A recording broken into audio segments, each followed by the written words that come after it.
This video is going to be my long-term review of the new Niner RKT9 RDO, which replaces the older model. And the older model, I put countless miles on, all kind of races and just rides all over the place. And this bike did not disappoint. So I want to talk about my experience over the last 12 months. And I'll first of all start off with the option that I went with on the fork. So you can get this bike in a 100 or a 120 fork.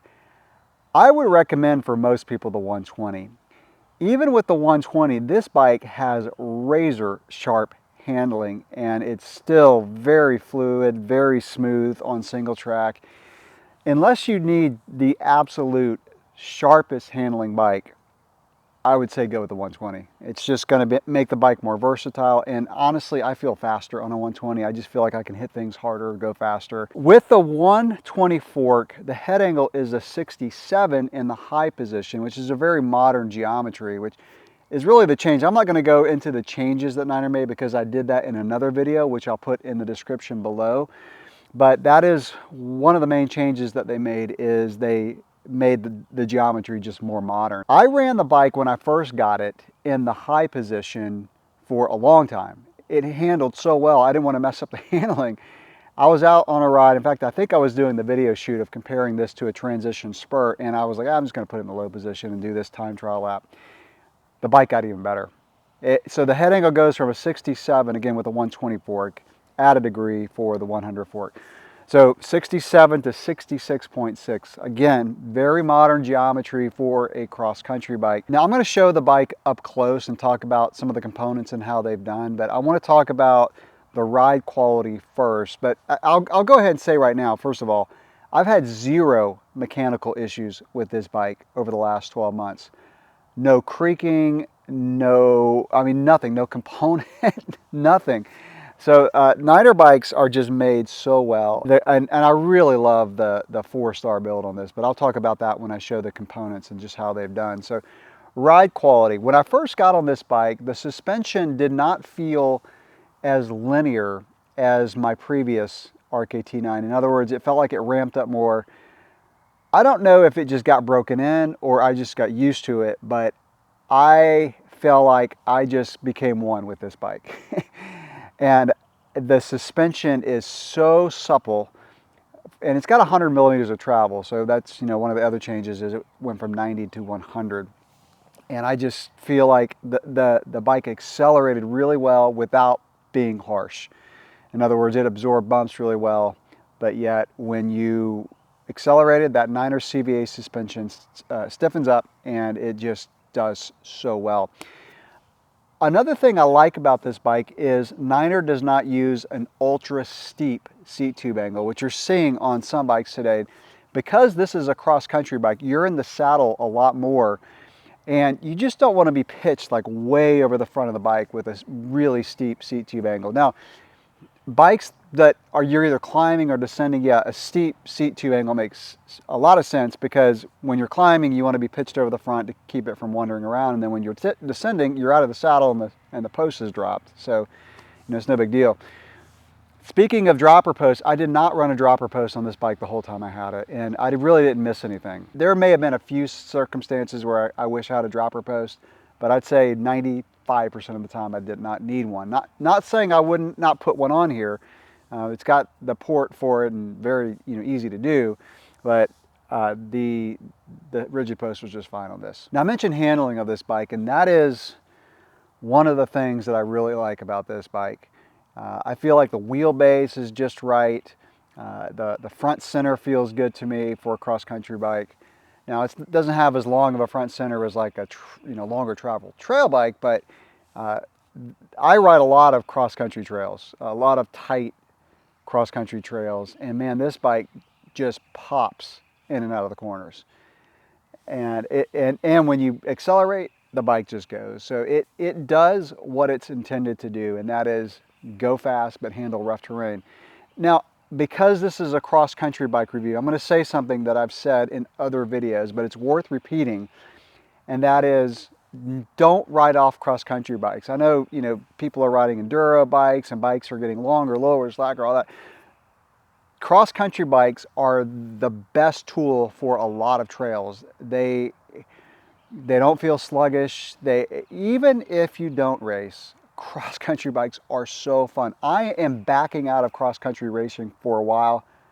I still ride this bike most of the time because of the way it handles, the way it accelerates, how fun it is. It's like driving a Formula One car instead of a pickup truck. So you get my drift. All right, so what I'm going to do now is show the bike up close, just, again, talk about some of the components and how they've done over the last 12 months. The first thing that I'll go ahead and mention is I absolutely love the paint job on this bike. It's really glossy, both on the fork and also the frame. And a lot of bikes today are coming with flatter paint jobs, which I don't mind as long as it's not too flat. If it's too flat, they are so hard to clean.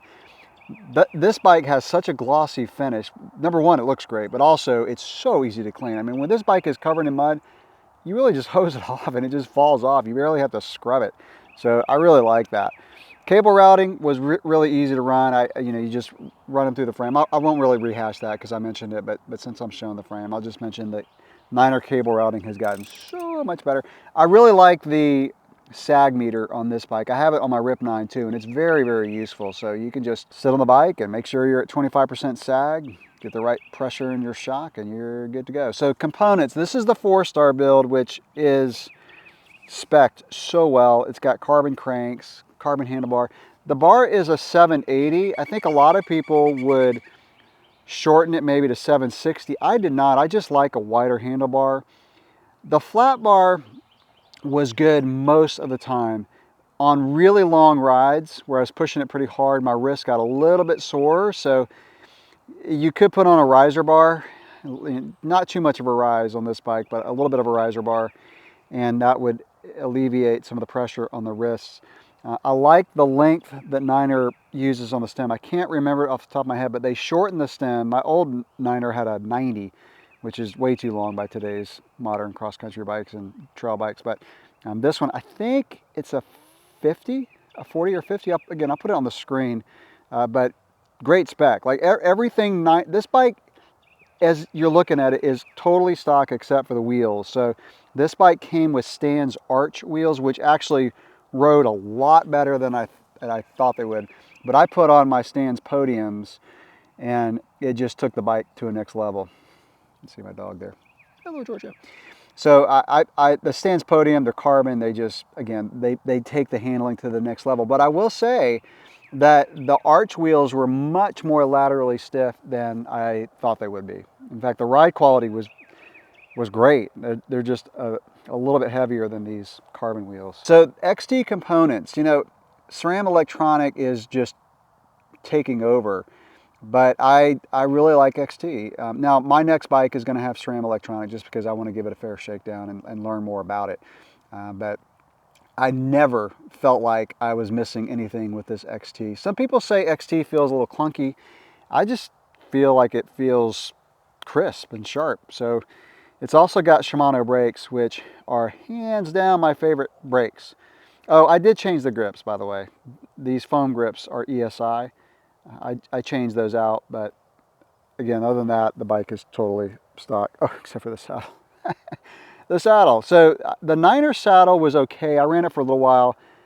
I'm just so used to a WTB Silverado that I put that on and it was great. So again, saddle wheels and grips are the only thing I changed out from stock. Back to the brakes, I just love the way the XT brakes feel. They have that instant grab. And once you get used to the feel of Shimano's, it's really hard to go back to SRAM. Like you end up braking too late going into corners. And so yeah, this bike only fits one water bottle. Pretty standard for most cross-country bikes today that are full suspension. There's only one cross-country bike that I know of that's full suspension that fits 2 water bottles, and that's the Epic. There's probably more, but it's the only one that I can think of. I do want to mention the tires. This is the first time I've run these tires. I've run Schwabies before, but not this combination of a Racing Ray in the front and a Racing Ralph in the back, and I would use these tires on other bikes. These actually were some of my favorite cross-country tires that I've ever used, and it takes a lot to shift me away from Maxxis, and these tires are ones that could do that. But I still love Maxxis, but these were really, really good cross-country tires. One of the things that helps the handling of this bike is the center of gravity of the frame is lowered, and you can see how much seat post extends from the frame. And by the way, I'll go ahead and mention, because of the way the curve is in the frame, it looks like the seat tube is really slack. It's not. It's as steep as 75 with a 100 fork and running it in the high position, and it drops down a few degrees if you're running it in the low position with a 120 fork. So again, I like the seat tube angle, but it does look really slack. It's not. It's just the way that frame is shaped. So that is the new Niner RKT9 RDO long-term review. Everything you want in a modern cross-country bike. It doesn't really leave anything to be desired. And I ride a lot of bikes, and I don't say that for a lot of bikes, and this is one that, man, it's sweet. One more component that I want to mention, and that is the remote on the shock. I've said before, I don't like remotes, just it adds complexity, but once I got used to it, I actually really liked it. And there was no maintenance involved. I set it up, I got the cable the way it should be, and never had to touch it again. The only thing is, it'll add one more step if you want to do your own air sleeve maintenance to your rear shock, which that's easy to do. It's very easy to get the shock off the bike and do the air sleeve maintenance. But you would have to undo the cable, so it's just one more step. I just like simplicity. That's the only reason I said that. But again, once I got used to that remote on the rear shock, it was really nice. I used it a lot. So that's going to wrap up this video. If you have any questions or comments, drop those below. And if you've ridden this particular bike, the newer Niner, let us know what your thoughts are. Catch you in the next video. Thanks for watching.